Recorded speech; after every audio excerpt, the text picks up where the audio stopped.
Halo, assalamualaikum. Ketemu lagi dengan saya, Dr. Pot. Kali ini saya ingin membahas tentang D-dimer. Ya, banyak pertanyaan di kolom komentar mengenai dok. Tolong dong dijelasin tentang D-dimer. Seberapa penting D-dimer itu pada pasien COVID-19? Nilai normalnya berapa? Apakah keadaan-keadaan apa saja yang membuat D-dimer ini tinggi? Ya, terus kemudian pada pasien COVID-19 yang seperti apa yang perlu periksa D-dimer. Terus yang terakhir, setelah kita sembuh dari COVID-19, apakah kita perlu periksa D-dimer lagi? Nah, mari kita bahas satu persatu. Yang pertama, apa itu D-dimer? Ya, D-dimer itu adalah protein ya, fragmen protein yang dihasilkan oleh penghancuran dari bekuan darah yang ada di dalam tubuh kita. Jadi kalau di dalam tubuh kita ada luka, maka tubuh kita akan membentuk bekuan darah untuk menutup luka itu. Nah, semakin banyak lukanya, bekuan darahnya juga semakin banyak. Nah, bekuan darah ini mengganggu mekanisme normal kalau dibiarkan ya. Bekuannya kan banyak tuh. Bisa menghambat aliran darah dan lain sebagainya ya. Maka tubuh akan melakukan pembersihan ya. Pembersihan dari bekuan-bekuan darah yang sudah tidak diperlukan lagi fungsinya untuk menutup luka. Nah, hasil dari penghancuran pembekuan darah itu adalah D-dimer. Jadi, kalau semakin tinggi, semakin banyak luka di dalam tubuh kita, akan terjadi semakin banyak bekuan darah.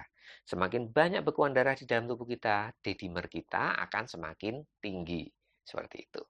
Lalu, pertanyaan kedua, berapa nilai normal D-dimer? Ya, kalau di laboratorium secara umum nilai normal D-dimer itu adalah kurang dari 500 nanogram per mililiter. Sebenarnya D-dimer ini normalnya sesuai dengan umur ya. Kalau umurnya semakin tua semakin tinggi. Rumusnya itu umur kali 10 nanogram per mililiter. Jadi kalau umurnya 30 ya kira-kira maksimal 300 nanogram per mili ya. Itu normalnya. Kalau di atas itu berarti sudah abnormal. Kalau 50 tahun ya di atas 50 kali 10, 500 ya, di atas 500, di bawah 500 itu normal, di atas itu sudah abnormal, seperti itu. Jadi semakin tinggi umurnya, semakin tua, semakin tinggi D-dimer yang ada di dalam darah kita. Nah, pertanyaan ketiga, keadaan apa saja yang mempengaruhi peningkatan D-dimer ya. Jadi bukan hanya COVID-19 aja yang menyebabkan D-dimer naik ya. COVID-19 berat terutama ya. Kalau COVID-19 ringan juga nggak bakal naik D-dimernya. Nah, yang pertama, keadaan apa?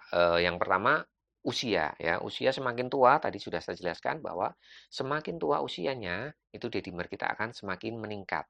Makanya resiko terhadap COVID-19 juga meningkat dengan meningkatnya usia.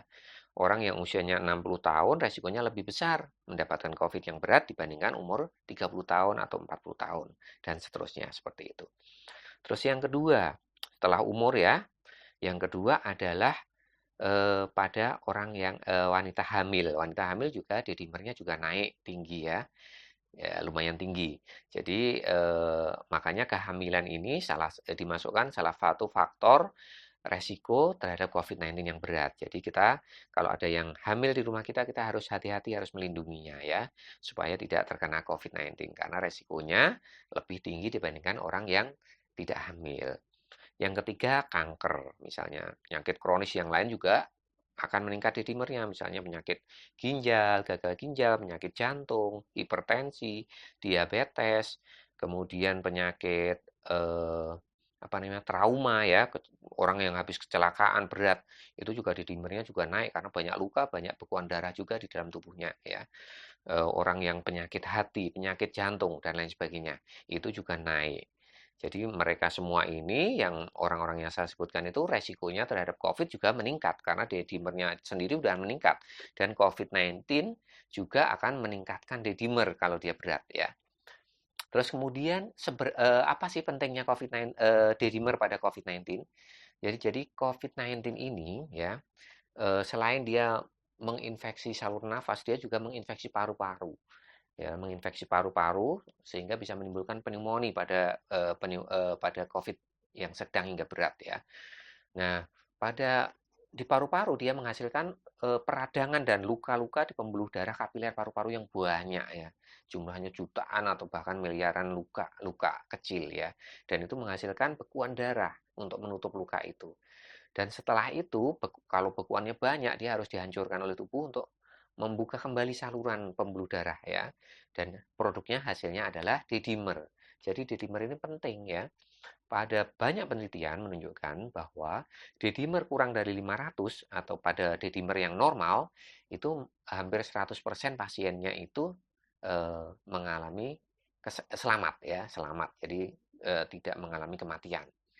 Untuk yang D-dimer lebih dari 1000, beberapa penelitian menunjukkan bahwa resiko menjadi kritis atau masuk ICU itu meningkat drastis ya, hingga sekitar 70%.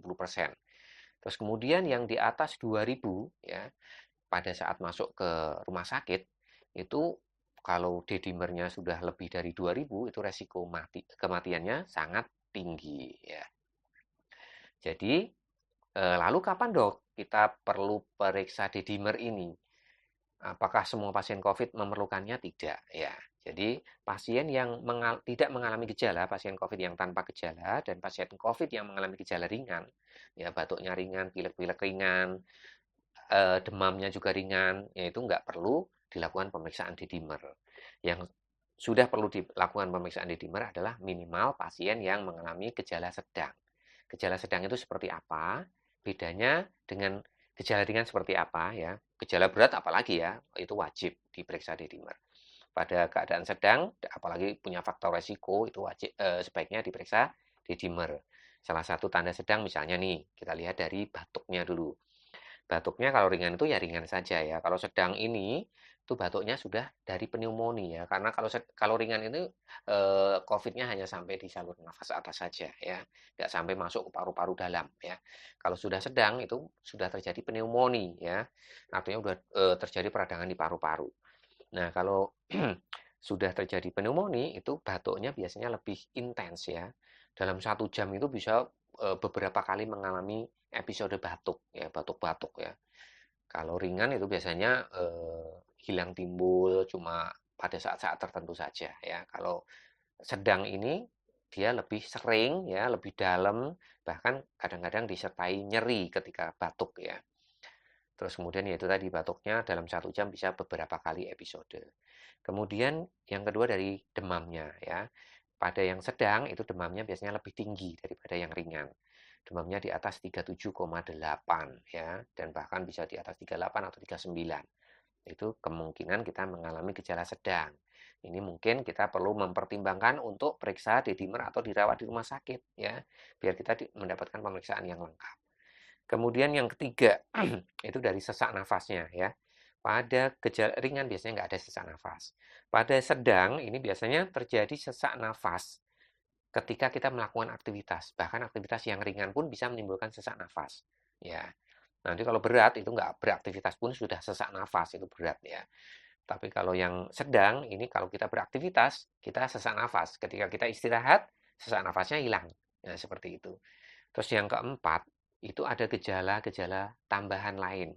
Misalnya kita sudah demam, sudah meriang, nyeri otot, terus tambah gejala lain misalnya diare, mual dan muntah. Nah, ini sudah ada gejala-gejala lain seperti ini yang membuat keadaan kita tambah berat, itu artinya kita mengalami gejala COVID sedang.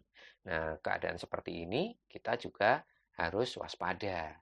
Entah kita masuk rumah sakit atau kita melakukan pemeriksaan screening ya untuk mengetahui derajat berat ringannya penyakit kita. Seperti itu.